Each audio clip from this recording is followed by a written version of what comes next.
નમસ્કાર, go to શિક્ષા YouTube ચેનલમાં આપનું હાર્દિક સ્વાગત છે.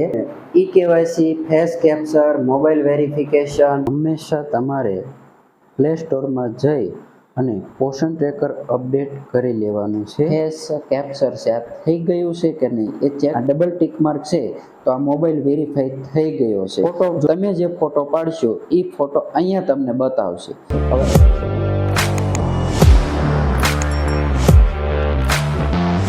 નમસ્કાર, ગો ટુ શિક્ષા યુટ્યુબ ચેનલમાં આપનું હાર્દિક સ્વાગત છે.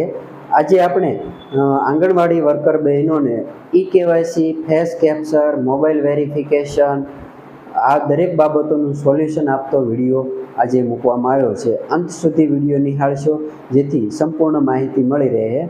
તો THR વિતરણમાં કેવાયસી કઈ રીતે પૂર્ણ કરવું તે આજે આ વિડીયોમાં જોઈશું. પોષણ ટ્રેકરની કોઈ પણ કામગીરી કરતાં પહેલાં હંમેશા તમારે પ્લે સ્ટોરમાં જઈ અને પોષણ ટ્રેકર અપડેટ કરી લેવાનું છે. ત્યારબાદ જ તમારે પોષણ ટ્રેકરની કામગીરી કરવાની છે. તો પહેલાં આપણે ચેક કરીશું અપડેટ છે કે નહીં.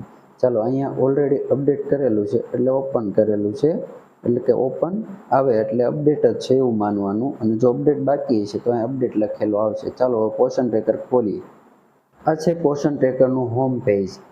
વિડીયોની શરૂઆત કરતાં પહેલાં દરેક બહેનોને ખાસ વિનંતી કે આ વિડીયો અંત સુધી નિહાળશો, સાંભળશો ત્યારે જ તમને દરેક બાબત સમજાશે. એટલે વ્યવસ્થિત ખાસ કરીને પૂરેપૂરો વિડીયો નિહાળવો અને હું જે શબ્દ કહું છું એ ખાસ સાંભળજો કે કઈ રીતે આ વિડીયોની અંદર કેવાયસી છે, મોબાઈલ વેરીફાઈ છે, ફેસ વેરિફિકેશન છે, કેવાયસી છે, આ દરેક બાબતોનું સોલ્યુશન લાવવાનું છે આપણે.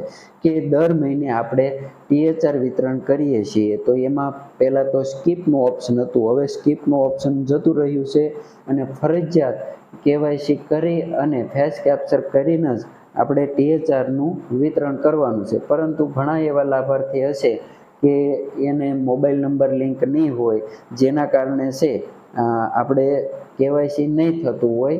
તો ખાસ લાભાર્થીને જણાવવાનું કે મોબાઈલ નંબર લિંક કરાવે, આધાર કાર્ડ અપડેટ કરે છતાં પણ ન કરાવે તો બાળકનું નામ ડેશબોર્ડમાંથી ડિલીટ કરી અને ફરી વખત પોષણ ટ્રેકરમાં ચડાવી અને અન્ય એના માતા અથવા તો પિતા અથવા તો ગાર્ડિયનનું આધાર કાર્ડ નાખી અને એને THRનો લાભ આપી શકાય છે. જો તમે એડ કરેલું બાળકમાં તમે માતા પિતામાંથી જે તે આધાર કાર્ડ નાખ્યું છે ને એમાં મોબાઈલ નંબર લિંક ન હોય તો આ પ્રોસેસ કરવાની છે. પરંતુ હવે આપણે THR વિતરણ કરતી વખતે કેવાયસીનું ઓપ્શન છે, મોબાઈલ વેરિફિકેશનનો ઓપ્શન છે એ જોવું હોય તો સૌપ્રથમ આપણે THR વિતરણ કરીએ તો આપણે આ ડેઇલી ટ્રેકિંગમાં જઈએ છીએ. પરંતુ આપણે અહીંયા નવી રીત શીખવાની છે.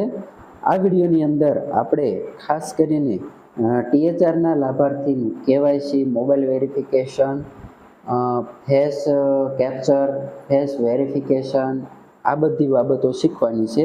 તો બેનિફિશરીમાં જઈ અને આપણે THRના લાભાર્થીનું કેવાયસી અને મોબાઈલ વેરીફાઈ ચેક કરીશું. તો પહેલાં બેનિફિશરીમાં 6 માસથી 3 વર્ષના બાળકોનું ચેક કરીશું.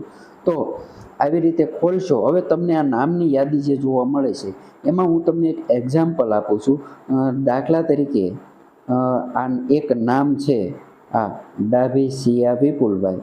હવે એનું કેવાયસી છે, મોબાઈલ વેરિફિકેશન છે કે ફેસ કેપ્ચર છે આ થઈ ગયું છે કે નહીં એ ચેક કરવું હોય તો પહેલાં તમારે તો આ નામ ઉપર ટચ કરવાનું છે. આ ખોલશો એટલે સૌ પ્રથમ તમને અહીંયા પહેલો જ ઓપ્શન આ જોવા મળશે, મોબાઈલ નંબર. હવે આ મોબાઈલ નંબર કયો મોબાઈલ નંબર છે કે તમે જ્યારે લાભાર્થીને એડ કર્યું છે, બાળકને એડ કર્યું છે, એ એડ કરતી વખતે જે તમે મોબાઈલ નંબર નાખ્યો છે એ મોબાઈલ નંબર છે. હવે આ મોબાઈલ નંબરમાં તમે દર મહિને જે તમે THR વિતરણ કરો ત્યારે THR વિતરણનો મેસેજ પણ આ મોબાઈલ નંબરમાં જશે. હવે આ મોબાઈલ નંબર વેરિફિકેશન થઈ ગયો છે. કઈ રીતે ખબર પડે તો કે અહીંયા ડબલ ટીક માર્ક છે. જો આ ડબલ ટીક માર્ક છે તો આ મોબાઈલ વેરીફાઈ થઈ ગયો છે. જો ન થયો હોય તો વેરીફાઈ કઈ રીતે કરવો એ શીખવાડું. મોબાઈલ વેરિફિકેશન કરવા માટે જો તમને અહીંયા હોમ પેજમાં જોવા મળે છે આ ઓપ્શન વેરીફાઈ મોબાઈલ, તો આ મોબાઈલ વેરીફાઈ કરવા માટે આ ઓપ્શનમાં જવાનું છે. મોબાઈલ વેરીફાઈમાં જશો એટલે તમને જેટલાના મોબાઈલ વેરિફિકેશન બાકી હશે એના નામ તમને આમાં બતાવશે. આમાં 2 વ્યક્તિ બાકી છે તો આ 2 નામ બતાવે છે. હવે મોબાઈલ વેરીફાઈ કરવા માટે તમારે અહીં જવાનું છે વેરીફાઈ નાવ. વેરીફાઈ મોબાઈલ નંબરમાં જશો એટલે અહીંયા જે મોબાઈલ નંબર નાખ્યો છે તે બતાવશે. કદાચ આ મોબાઈલ નંબર નાખેલો છે એ બંધ હોય તો તમે અહીંયાથી બીજો બદલી પણ શકો છો, અને બદલી અને પછી રિક્વેસ્ટ ઓટીપીમાં જશો એટલે 4 આંકડાનો ઓટીપી તમે જે મોબાઈલ નંબર નાખ્યો છે એમાં જશે અને એ ઓટીપી નાખો એટલે મોબાઈલ વેરિફિકેશન થઈ જશે. ત્યારબાદ આગળની પ્રોસેસ જોઈએ. મોબાઈલ વેરિફિકેશનનું સમજ્યા બાદ આપણે આધાર, હવે બાળકને એડ કરતી વખતે તમે જેનું આધાર કાર્ડ નાખ્યું હશે એ અહીંયા બતાવશે. માતા પિતાનું નાખ્યું, અહીંયા જો ચાઇલ્ડ્સ આધાર એવું લખેલું છે, મતલબ આ બાળકનું આધાર કાર્ડ છે અને એ જ બાળકનું આધાર કાર્ડ અહીંયા નાખેલું છે. પરંતુ બાળકના આધાર કાર્ડ ન હોય તો તમે જેનું આધાર કાર્ડ નાખ્યું છે એ બતાવશે. મધરનું નાખ્યું હોય તો મધર્સ આધાર, અથવા તો ફાધરનું નાખ્યું હોય તો ફાધર્સ આધાર એવું લખેલું છે અને અહીંયા ડબલ ટીક માર્ક હશે. ત્યારબાદ છે ઈ કેવાયસી. આ ઈ કેવાયસી જેનું થઈ ગયેલું હશે એને અહીંયા જો ડબલ ટીક માર્ક કરેલું આવશે, અને ફેસ કેપ્ચર કરી લીધો હશે તો પણ અહીંયા ડબલ ટીક માર્ક કરેલું આવશે. ટૂંકમાં તમારે આ 4 મોબાઈલ વેરિફિકેશન, આધાર, ઈ કેવાયસી અને ફેસ વેરિફિકેશન આ 4 વસ્તુ કરવાની છે. 4 વસ્તુમાં ડબલ ટીક માર્ક હશે તો તમારે દર મહિને ખાલી ફેસ જ કેપ્ચર કરવાનો રહેશે. દર મહિને કેવાયસી કરવાની જરૂર નથી, પણ ફેસ કેપ્ચર કરી અને THR વિતરણ કરી દેવાનું છે. કદાચ ફેસ કેપ્ચર ન થયું હોય, બાકી હોય તો એ કઈ રીતે પૂરું કરવાનું છે એ સમજાવું.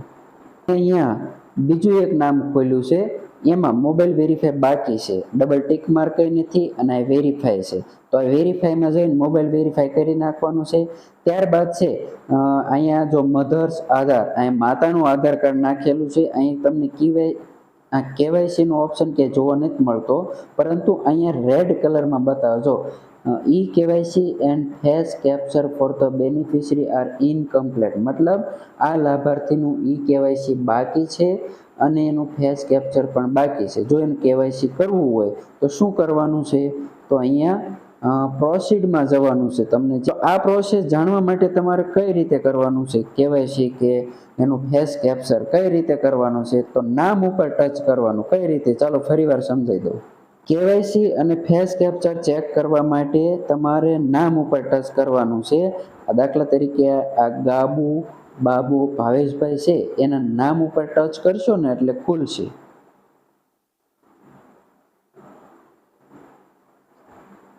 નામ ઉપર ટચ કરો એટલે આવું ખુલે.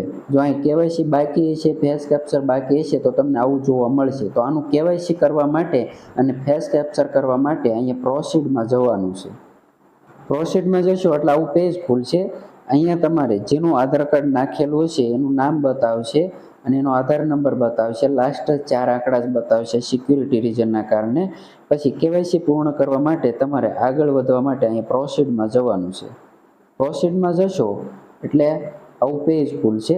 હવે અહીંયા તમારે અહીંયા આધાર નંબર નાખી દેવાનો છે, અને આધાર નંબર નાખ્યા બાદ તમારે આ કેપ્ચા અહીંયા નાખવાનું છે, નેક્સ્ટમાં જવાનું છે. તો આવી રીતે છે તમારે કેવાયસી પૂરું કરવાની છે.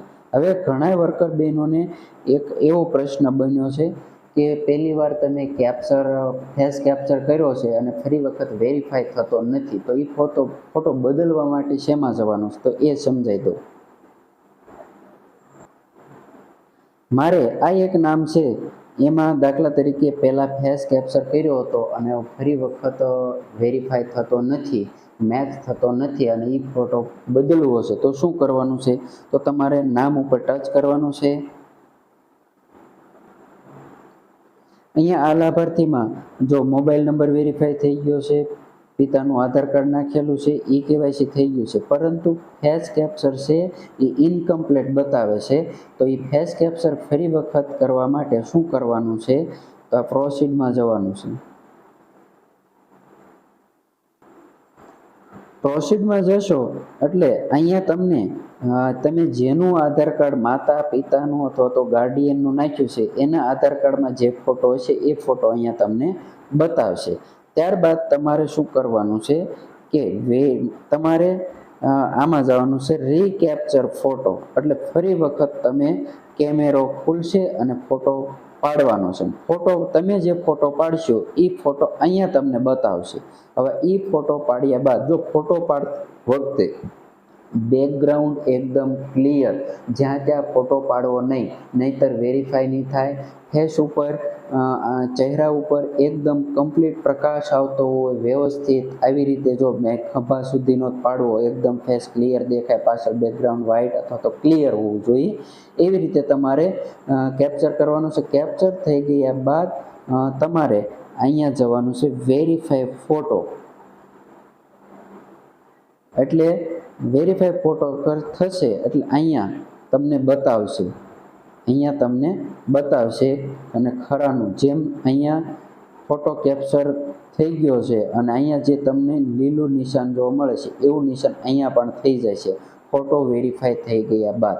તો આવી રીતે મોબાઈલ નંબર વેરીફાઈ, બાળકના માતા પિતા અથવા તો ગાર્ડિયનનું આધાર અને ત્યારબાદ છે ઈ-કેવાયસી અને ફેસ વેરિફિકેશન, આવી રીતે પૂર્ણ કરી દેવાનું છે. 4 વસ્તુ દરેક વર્કર બહેનોએ. અને વિડીયો આપને ગમ્યો હોય તો લાઇક, શેર અને સબસ્ક્રાઈબ જરૂર કરજો અને આપના કેન્દ્રનું નામ કોમેન્ટ ખાસ કરજો. Thank you.